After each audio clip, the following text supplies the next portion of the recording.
Hello दोस्तों, मेरा नाम प्रशांत सागर है और क्रीपी कंटेंट हिंदी में आपका स्वागत है। आज हम बात करेंगे 2020 में आई एक American horror mystery movie Kinder के बारे में, जिसे जो मर्केंटोनियो ने डायरेक्ट किया है।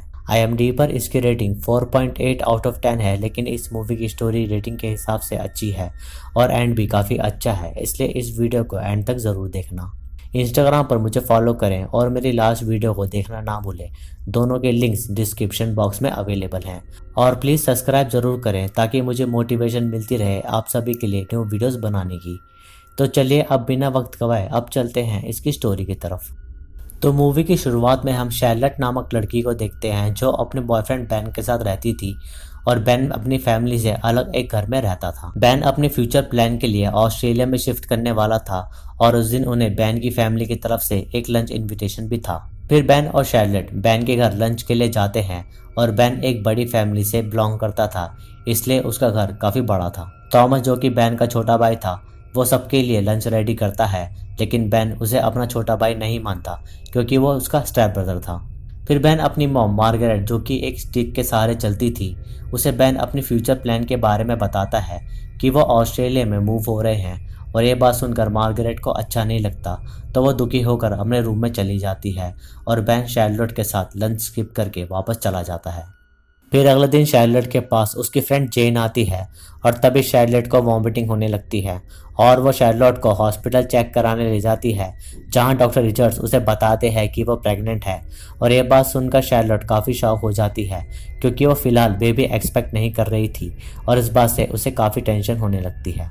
फिर डॉक्टर रिचर्ड्स मार्गरेट को शैरलट की प्रेगनेंसी के बारे में बता देते हैं और मार्गरेट बेन को ये बात बता देती है, इसलिए वो शैरलट के लिए कुछ गिफ्ट ले आता है और उसे इस बात की काफ़ी खुशी होती है।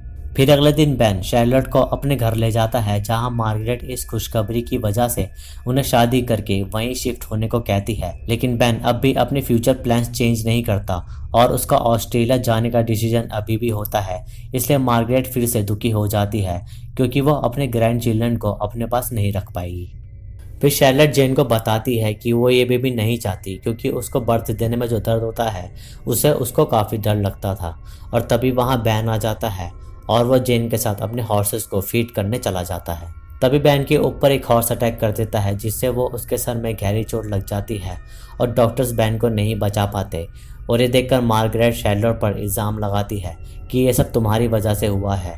और इस बात पर शैरलट मार्गरेट को धक्का देकर वहाँ से चली जाती है और वह बैन के जाने से काफ़ी दुखी होती है और तभी वहाँ वो बेहोश भी हो जाती है। फिर शैरलट की आंख अगले दिन मार्गरेट के घर खुलती है और थॉमस उसके पास बैठा होता है और तभी वहाँ मार्गरेट आ जाती है और वह उसे कहती है कि जब तक बेबी नहीं हो जाएगा उसको वहीं रहना होगा और वो लोग उसकी केयर करेंगे। लेकिन शैरलट बैन के जाने से काफ़ी दुखी थी, इसलिए वह उन्हें कोई जवाब नहीं देती। फिर शैरलट बैन का एक कोट पहन लेती है, लेकिन ये देखकर मार्गरेट को अच्छा नहीं लगता, इसलिए वो उसका कोट उतरवा देती है और थॉमस उसे दूसरी जैकेट दे देता है। तभी मार्गरेट शैरलट को कहती है कि कल बैन का फ्यूनरल है, तो उसे उसके हिसाब से कपड़े पहनने हैं। और इस बात पर शैरलट उन्हें कहती है कि उसे घर जाना है ताकि वह अपना कुछ सामान ला पाए। लेकिन तभी मार्गरेट उसे कहती है कि थॉमस तुम्हारा सामान ले आया है और वह तुम्हारे बेडरूम में है। फिर शैरलट थॉमस से अपने फ़ोन के बारे में पूछती है और थॉमस उसे फ़ोन देते वक्त कहता है कि जब तुम बेहोश हुई थी तो तुम्हारा फ़ोन टूट गया था, इसलिए वह उसे रिपेयर करा कर वापस दे देगा। फिर फ्यूनरल के बाद शैरलट काफ़ी अकेला फील करती है और इसलिए वो एक रूम में चली जाती है जहां थॉमस एक पियानो बजा रहा था। और उसे देखकर शैरलट को थोड़ा अच्छा लगता है क्योंकि उसको भी पियानो बजाना काफ़ी पसंद था। फिर कुछ समय बीत जाता है और शैरलट मार्गरेट को कहती है कि उसे थोड़ा बाहर जाना है ताकि वो फ्रेश एयर ले पाए। लेकिन मार्गरेट उसे बाहर जाने नहीं देती क्योंकि बाहर बहुत ठंड थी और डॉक्टर रिचर्ड ने भी शैरलट को रेस्ट लेने को कहा हुआ था।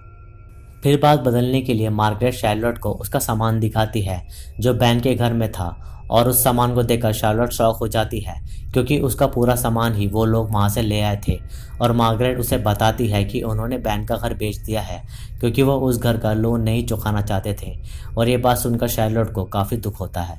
फिर शैरलट घर के बाहर बैन की कब्र पर फूल चढ़ाने जाती है और वह वहाँ से बाहर निकलने की भी कोशिश करती है, लेकिन मेन गेट लॉक्ड होता है, इसलिए वह वापस घर में आ जाती है और दुखी होने के कारण उसको फिर से बेहोशी हो जाती है। फिर अगले दिन शैरलट से मिलने जेन आती है और शार्लोट उसे बताती है कि वो यहाँ फंस गई है, लेकिन तभी उसे वॉशरूम जाना पड़ता है।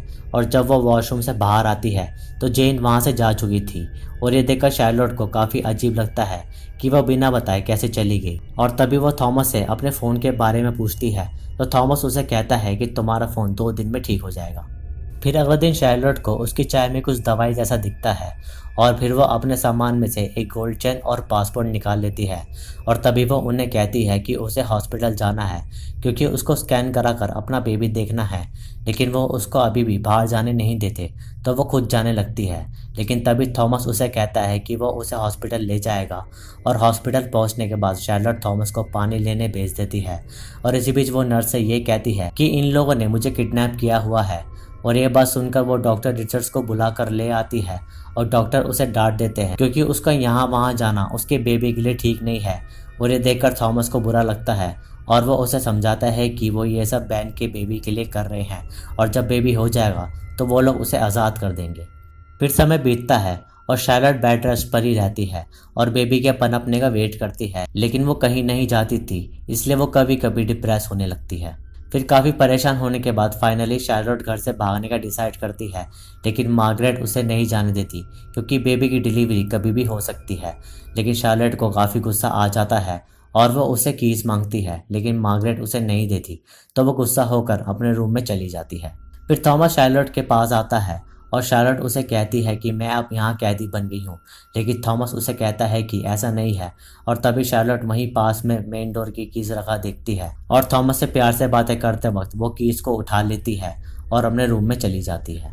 फिर देर रात शार्लोट चोरी छुपे घर से भागती है और उस कीज से घर का मेन डोर खोल देती है और कार स्टार्ट करके जाने लगती है, लेकिन तभी थॉमस वहाँ आ जाता है और वह उसे रोकने लगता है। फिर कार चलाते हुए शार्लोट उस घर के मेन डोर तक पहुंच जाती है और दूसरी कीज से उसे खोलकर बाहर निकल जाती है और उसे बाहर से लॉक कर देती है ताकि थॉमस वहां से बाहर ना निकल पाए। इसी दौरान शार्लोट अपना फ़ोन भी ले आती है और वह जेन को कॉल करके वहां बुला लेती है और शार्लोट जेन का वेट करने के लिए जंगल में छुप जाती है। फिर अगली सुबह जेन वहां आती है और वह शार्लोट को वापस मार्गरेट के पास ले जाती है।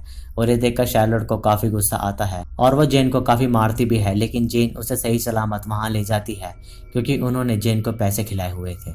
फिर वो शार्लोट को एक पुराने रूम में बंद कर देते हैं, जिससे वो और भी ज़्यादा परेशान होने लगती है। फिर एक दोपहर मार्गरेट कहीं चली जाती है तो थॉमस शार्लोट का डोर खोल देता है ताकि वो घर में घूम सके।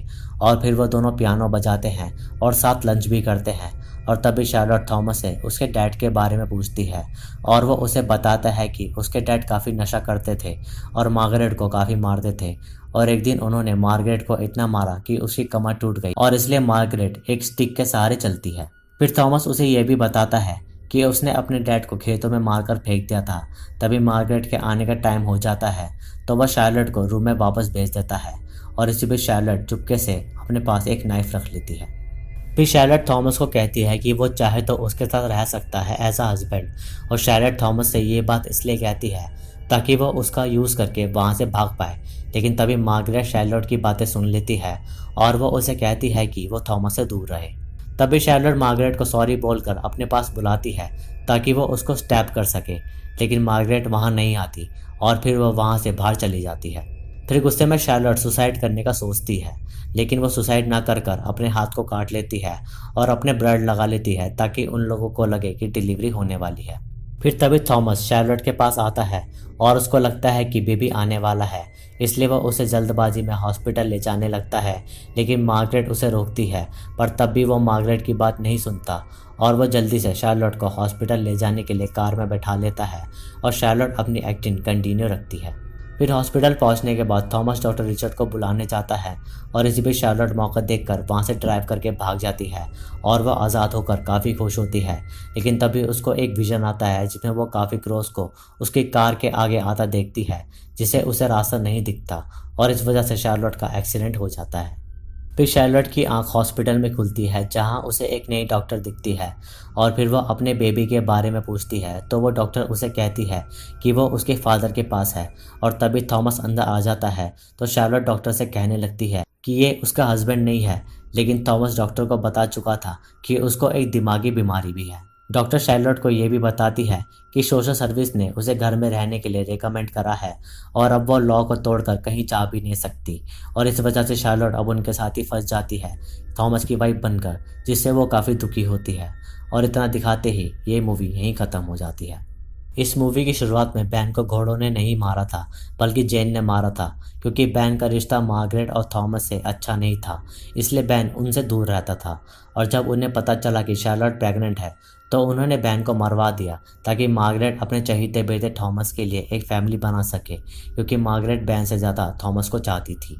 इस मूवी में हमें बार बार क्रोज दिखाए जाते हैं जो हमें ये दर्शाते हैं कि जब भी शार्लोट को कोई क्रो दिखेगा तो उसका बुरा समय आएगा, इसलिए एंड में उसे क्रोज की पूरी टोली ही दिखती है जिससे उसका एक्सीडेंट हो जाता है और वो उनके साथ हमेशा के लिए फंस जाती है। मूवी देखने में अच्छी है और ये आपको बिल्कुल भी बोर नहीं करेगी, इसलिए आप ये मूवी देख सकते हैं।